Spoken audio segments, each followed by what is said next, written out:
My name is Robert Anthony Lee, aka Bobby Chin. My date of birth is young and handsome.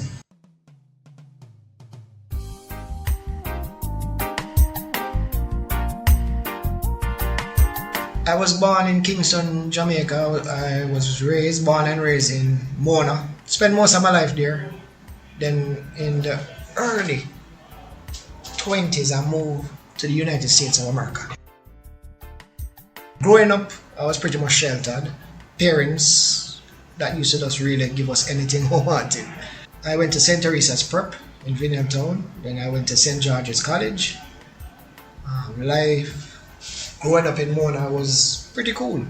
We did what children used to do, run up and down, play, get trouble. When the peanut man used to come, we used to try to steal them peanuts. You know, they caught them. We used to just get trouble. We make a bomb and throw in them cat and they blow up all of the peanut them. Just teenagers and young people growing up. You know what I'm saying? But after attending school now, you start to get serious and more serious as the years go by. So I went to George's. I used to play what you call in America soccer, but football out here. And used to play for George's. Then leave there. Then I went to UWI. Then I did a course at Caramac and then started to do graphic designs. And then I realized now that I had a knack for music. I started the whole music thing. I started off as a DJ, playing little uptown parties, you know, rich people thing. And hey, I realized that I was good. So from there, I migrated to the States and tried to pursue a career as a DJ. I was DJing. The first place I went was Washington, D.C. And I was playing a sound called Earthquake. And it became a very huge sound. Like really, really huge. Partly because of me, because the other DJs, them did leave and me alone was a play. And you know, I end up a clash with people like Radigan, Bodyguard, Black Cat, and I kill all of them in the battle. And so I got a big name. Then, you know, I started to have kids. I have 4 daughters, so one of my daughters now had moved to Miami. And her mom called me one day and said my daughter maybe might have leukemia. So I dropped everything I was doing and I went there. And, you know, I stayed there for a while. Because of a music career, I went to join Poison Dart Sound. So I wasn't with Earthquake anymore. After Poison Dart, I met Dupes. And then me and Dupes link, become real good brethrens. And created a sound called Black Chiney. But before there was Black Chiney, they used to call us Ping and Pong because we were like Chinese Jamaican, you know. I never liked the name Ping and Pong. So Bounty Killer now, see me one day and say, yo, why don't you change the name to Black Chiney because that's the name of the CD. So we changed it to Black Chiney and then it just took off within, like I said, 2 months. Black Chiney just took way off. Start touring the whole world. Everything you can expect if you wanted to be a DJ. One of my greatest achievements with Black Chiney is the places it has taken me to. Growing up, I never would have thought I would go to China to play. So I've been Japan so many times, too much. China, I've been to Africa, Nigeria, Lagos. I've been to Costa Rica, Panama. I've been to every single Central America country. I've been to every single Caribbean island. I've been to every single European country.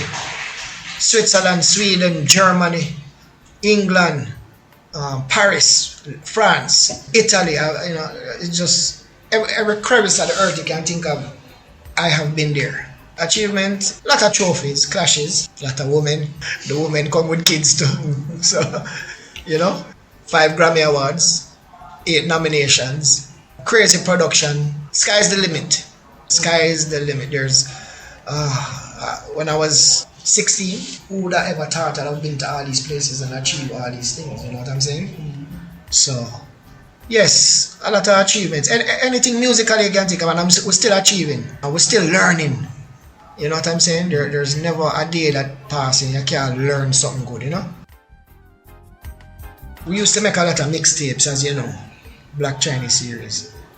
And we get bored because we do so much remix, and so we say, yo, how about we try putting some of the dubs on our own rhythm, and that's how we got into the production. Now, me and Dubs went to Jamaica, and they had a big festival there held by Danger Zone, and we were playing at a place called Margaritaville, and there was a couple that was dancing on the dance floor in front of us, and they was just acting crazy, like it was making us look like we are gods. So we left there, we go eat breakfast at the hotel, and a guy was sitting around the dinner table by the name of Mr. Morgan, and this is how this all tied in.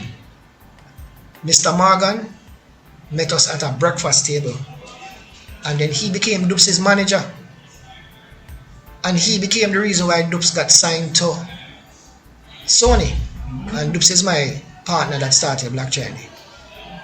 And the couple that was dancing, believe it or not, is Nick Hexon from 311 Band and Nicole from Pussycat Dolls. Can you believe that?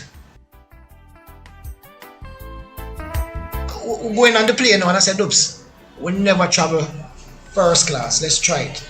So when I met no whole heap of money in the bus, I said, you know what, I could upgrade the ticket. So we're in first class, and the same couple that was dancing crazy sat right beside us, and that was Nick Hexon and Nicole from Pussycat Dolls. So he bought Dubs his first laptop, and Dubs started to go into building rhythms for them, and that's where it started. Then my daughter's mother now, she had a lot of links, so she introduced us to Lauryn Hill, and then from there we met John Legend, and then she put the foot in at the door. You understand?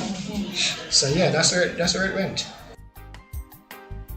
Production wise, we have songs with Mary J. Blige each year. That was the lead song in our album. We have Bruno Mars, what about Bruno Mars, Liquor Store Blues, Show It.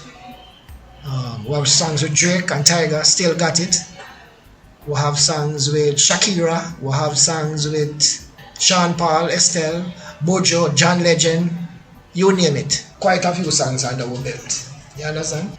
The Bruno Mars, the Mary J. Blige, the Drake, Rihanna.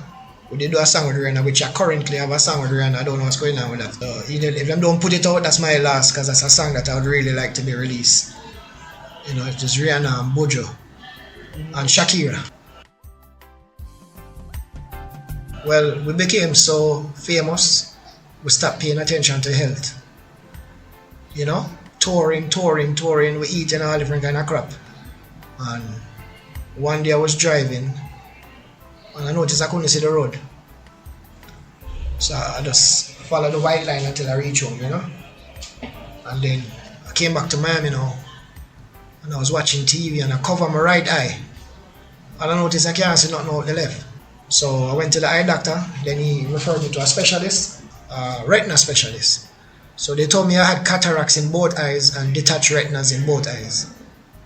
I tried to fix them vigorously, but after so many surgeries on the left and 2 on the right, the last doctor I went to just told me not to mess with my eyes anymore.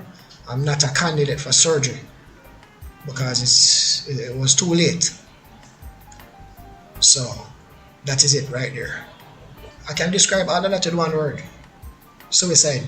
And then I was so depressed, I came back, to Jamaica and my sister always looking out for me. She told me about this place called Jamaica Society for the Blind. I never know what that was. I didn't even know I was blind.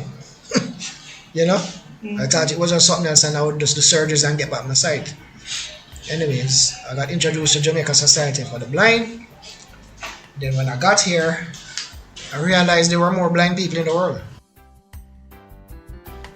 I started to do a class, and I couldn't wait. When class is finished, I couldn't wait for the next day to come back to school. Because now I say, well, we can meet blind people, and we socialize, and I met a lot of friends, and we just started niching. And then I was at home one day, and then she said, there's a lady here by Mrs. Wallace. She's going to teach you how to be some mobility things and da da da. Anyway, The next day, you know, Mrs. Wallace came to my house at 6 a.m. And I tell Pat, send home that woman. I said, this woman must be crazy. And what I respect about Mrs. Wallace, she never gave up. She never left. And she started to explain to me about all these blind people. She said Damian Rose and Lamont and Randy Brown, and she said them doing this. And I said, how I couldn't figure how blind people doing what them doing without being able to see. Now, she started doing mobility training. I tell you, she took me and I walked down the road. This is no lie. I'm going to come back, you know. I dropped on the ground. So my nurse had to run, come and get me. And I didn't want to give up on that whole mobility thing because I don't know. And then I said, let me stick with this.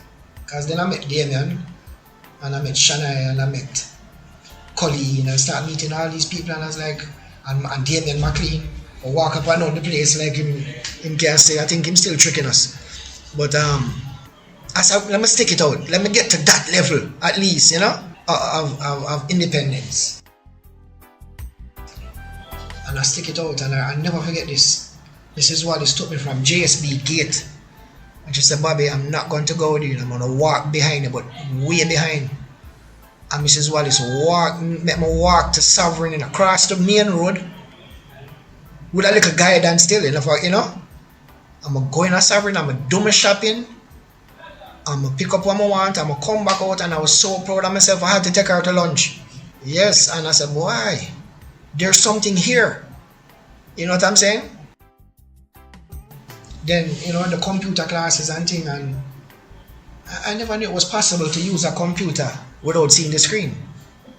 But Mrs. Brathwaite always used to tell me, you remember when you could see? And you go to some office and see some secretaries typing, right? Them typing like, and them not seeing the screen. Them looking away at something and typing. Whether it's a program to type or, you know. So I say, all right, that did really intrigue me. And someone really and truly grateful for that. I'm still learning.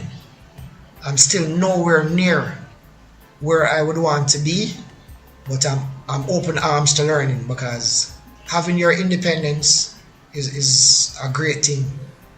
And JSB has taught me that.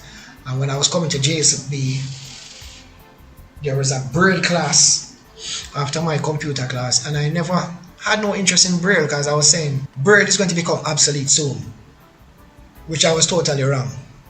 Because any kind of knowledge that you can get, and how I know this now is I'm in a hotel in Miami, and I can't sit the hallway to go down the room, you know. And when I got to my room, the room number is in Braille. So I said, wait, this is why they wanted me to do Braille.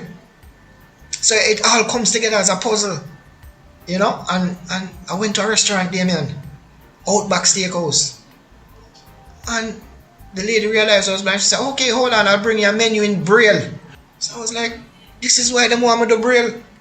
So I'm pretty much interested in doing Braille. My virgin offered me a Braille, what you call the machine there? Some Braille machine, like a labeler. And I was like, nah, so I don't want me to do that. And then when we check it out, that machine is about $6,000. So I said, boy, I want it now. It's, yeah, I mean, give thanks to JSB, you know, because boy, I tell you. The DJ part of it is very difficult, because I'm not able to see the crowd. I was a natural MC. I never used to spin that much, but I know how to, you know. Now, if I go on a show, the person who plays the music has to tell me what's going on in the crowd. I will always be a DJ, but I play a lesser role in the world right now. You understand? I don't see myself touring the whole world, not being able to sing and thing, but I did that already. You understand? Mm-hmm. And I've had many great moments. So, but now my focus is on my production. I have a new rhythm coming out, couple. And as you know, Damian, you're a part of one. As you know, today I'm going to start a radio station. I start a radio station called Blind Spot Radio. It's only blind employees that on it right now. You know what I mean? And we don't get to that stage where we can say, yo, you're up on a salary but everybody I get a thing same way every week. You understand? So that is good, and I feel proud of that. So yeah, the radio station is a challenge though, because you've been in it to get commercials and them thing. There is a challenge because nobody know. People run commercials on stations where them know I get the hits and stuff. So yeah, but with all things possible, anything I touch, I always turn it into gold. My greatest support is Vision Friends. You know what I mean? And Musical Journey. Musical Journey is a division of Vision Friends. It's just the one where the younger people them there and them can express themselves more. Vision Friends is a more mature group where you can't really go over there and act unruly. So WhatsApp groups? Yeah, I'm not too much into WhatsApp groups anymore, because now I have to put my mind together into production. Yeah, you understand? Yeah, I mean, everybody treat me good. Everybody respect me, but nobody in the blind community really knows my accolades, Nobody know who really I am. Which is good, because it's like normal people treating me normal. Nobody not bowing down to me, and yeah, and I like that. I like that a lot. But upon a mission. First of all, if you recently became blind, or you've been blind, and you come to the Jamaica Society for the Blind, it's not only education you come in here for, not only mobility, it's to socialize and make friends, which is very important to your mental state. You know what I mean? So some people get blind and them just wither away to nothing. I know some blind people that people have to help them with them cell phone and help them do this and help them do that. But your best thing is to socialize. And Jamaica Society for the Blind does a lot of underground work that people don't see. And remember, it says Jamaica Society for the Blind. So it caters for blind, not persons with other disabilities mainly, So it deals with the blind, and being blind and facing this devastation. Like I asked somebody who interviewed me the other day, this white person in New York, how you deal with being blind and you don't sound depressed. So what he told me, and I'm going to relate this, he said, first you have to realize your situation. You look at it, you say that you're blind, and you say, how can I make the best out of my situation? Now, when him said that to me, I said, hey, you're absolutely right. When I came to JSB, I never knew how to do nothing. When I left, I gained knowledge. And now that I have gained some knowledge, not all, I consider myself a Mercedes-Benz without headlights. So I'm a car without headlights, but the car still functions. When I get to be Damian McLean, Damian Rose, Patrick Lafayette, Wilbert Williams, then I know I have arrived. But still feel like I'm only 2 notches under Conrad Harris. I soon catch him up. Alright, so big up everybody. Yours truly, Bobby Chin, aka Robert Lee.